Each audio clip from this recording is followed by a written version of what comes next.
దేవుని పరిశుద్ధ నామమునకు మహిమ కలుగునుగాక. ప్రభువైన యేసుక్రీస్తు ఘనమైన నామములో ఉదయ కాలమే కృపా వాగ్దానం అనే కార్యక్రమాన్ని వీక్షిస్తున్న మీకు అందరికీ ప్రభు పేరట నా ప్రత్యేకమైన వందనములు శుభములు తెలియపరుస్తున్నాను. బాగున్నారా? దేవుడు గత రాత్రంతయు చక్కటి విశ్రాంతినిచ్చాడు. మరొక ఉదయాన్ని మనలందరినీ సజీవులుగా ఉంచాడు. ఆయనను స్తుతించేవారుగా ఉంచాడు. ఆయనను గణపరిచేవారుగా ఉంచాడు.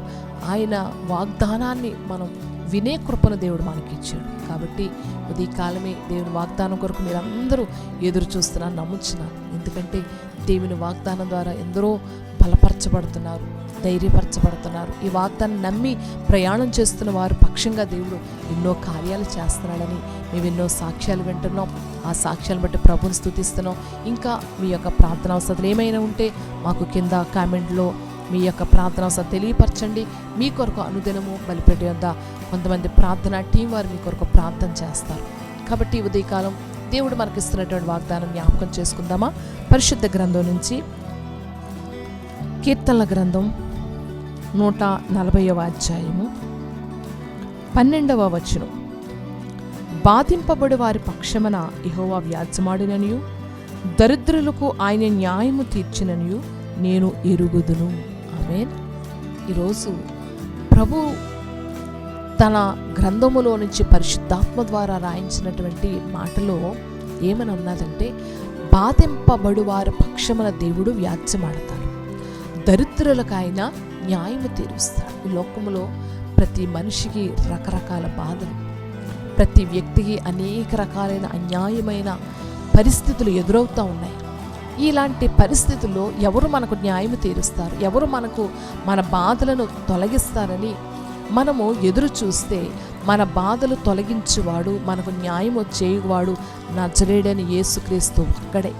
ఆయన పాదాలు పట్టుకుంటే ఆయన కనికరించే దేవుడు, ఆయన శరణు కోరుకుంటే ఆయన మనకు వ్యాజ్యమాడే దేవుడు, ఆయన పాదాలు పట్టుకుంటే ఆయన మనకు న్యాయము చేయగలిగిన సమర్థుడు. కాబట్టి దేవుని యొక్క సన్నిధిలో నీవు నీ యొక్క ఇంటిలో కానీ, నీ ఒంటిలో కానీ, నీ బిడ్డల ద్వారా బాధలున్నా, నీ ఇరుగు పొరుగు ద్వారా బాధలు, నీ భర్త ద్వారా బాధలున్నా, నీ భార్య ద్వారా బాధలున్నా, లేకపోతే నీ యొక్క సరిహద్దులో కొన్ని బాధలు, కొన్ని వ్యాజ్యములు, కొన్ని రకాల అన్యాయ పరిస్థితులు నీకు ఎదురుగా ఉన్నా, నువ్వు చేయవలసింది యేసయ్య పాదాలు పట్టుకోవడం ఒకటి. యేసుప్రభు వారు సువార్త చేస్తున్న దినాల్లో శిష్యులకు ఒక ఉపమానం చేస్తారు. విసుగక నిత్యము ప్రార్థన చేయుచుండవలని వారికి దేవుడు ఒక ఉపమానం చెప్తాడు. ఆ ఉపమానములో ఒక విధవరాలంట ఒక అన్యాయస్తుడైన వారి ఎద్దుకు న్యాయము కొరకు అనేక సార్లు తిరుగుతూ, అన్యాయస్తుడైన అని తెలిసి కూడా అతని దగ్గరికి నాకు న్యాయము తీర్చు, నాకు న్యాయము తీర్చు, నాకు న్యాయము తీర్చని అతనిని తొందర పెడుతూ ఉన్నప్పుడు ఆ అన్యాయస్తుడైన వాడు ఆ విధవరాలు యొక్క మొరవిని, ఆ విధవరాలు పదే పదే అతను బ్రతిమలాడడం చూసి అతడికి ఇసుగుదల వచ్చంట. అన్యాయస్తుడైన వాడే న్యాయము చేసాడు కదా, కానీ మన దేవుడు అన్యాయమైన దేవుడు కాదు, మన దేవుడు న్యాయమైన దేవుడు. మనకు న్యాయము తీర్చే దరిద్రులకు ఆయన న్యాయము తీర్చేవాడు. అంతేకాదు బాధింపబడి వారి పక్షముగా ఆయన వ్యాజ్యమాడే దేవుడు. నీ యొక్క శరీరంలో ఎంతటి ఘోరమైన బాధ ఉన్నా, ఎలాంటి బలహీనత నిన్ను వేధిస్తున్నా, ఒక్కసారి ప్రభు సన్నిధికి రా. ఇదిగో మొదటి బుధవారం మంచి సమయం అనే ప్రార్థన, దేశ క్షేమం కొరకు, బలహీనలో ఉన్న వారి కొరకు, రక్షణ కొరకు ప్రతి నెలలో మొదటి బుధవారం దీవెన గ్రౌండ్ కే గంగవరంలో మంచి సమయం అనే ప్రార్థన జరుగుతుంది. ఆ ప్రార్థనలో బాధల్లో ఉన్న వారి కొరకు, కష్టాల్లో ఉన్న వారి కొరకు, వేదనలో ఉన్న వారి కొరకు, దేశం కొరకు అనుదినము మేము ప్రార్థన చేస్తున్నాం. ఆ ప్రార్థనలో మీరు కూడా ఏకీపించండి. మీ బాధలు ఏమైతే ఉన్నాయో ఆ బాధలని అక్కడ ప్రేయర్ లిస్ట్ ఉంటుంది, ఆ ప్రేయర్ లిస్ట్లో వ్రాయించుకోండి. మీ యొక్క ప్రార్థన అవసరం నిమిత్తం ప్రతిరోజు బలిపెడిద్దా కొంతమంది ప్రార్థనా టీం వారు ప్రార్థనలు చేస్తారు.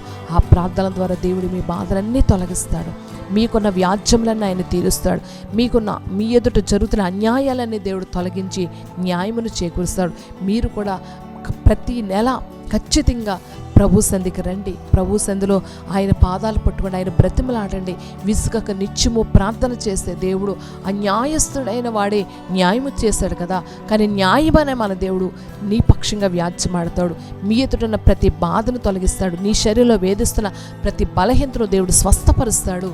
ఆయన స్వస్థత ఉచితంగా ఇస్తాడు కాబట్టి ఆ ఉచితమైన స్వస్థత కొరకు ఆయన వ్యాజ్యం ఉచితంగా చేస్తాడు కాబట్టి ఆ వ్యాజ్యం కొరకు ప్రభు సన్నిధికి రండి. దీవెన గ్రౌండ్లో మంచి సమయం ప్రాంతంలో ఏకీభవించండి. ఈ ఉదయకాలం ప్రార్థనలో కూడా ఏకీభవించండి. మహిమ కలిగిన దేవా, కృప తండ్రి నీకు వందనాలు ప్రభా. అదిగో బాధింపబడే వారి యొక్క అయ్యా పక్షముగా నువ్వు వ్యాజ్యమాడతానన్నావయ్యా, దరిద్రులకు నువ్వు న్యాయము తీరుస్తానన్నావయ్యా.